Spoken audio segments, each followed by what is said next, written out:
What is the last word in the Quran?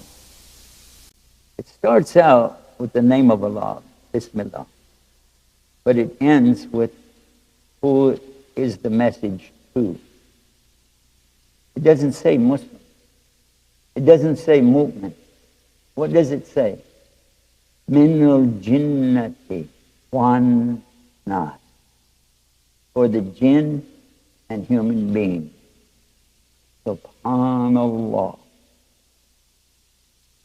That message in there exposes the real truth of what Islam is supposed to be. The problem is not the message.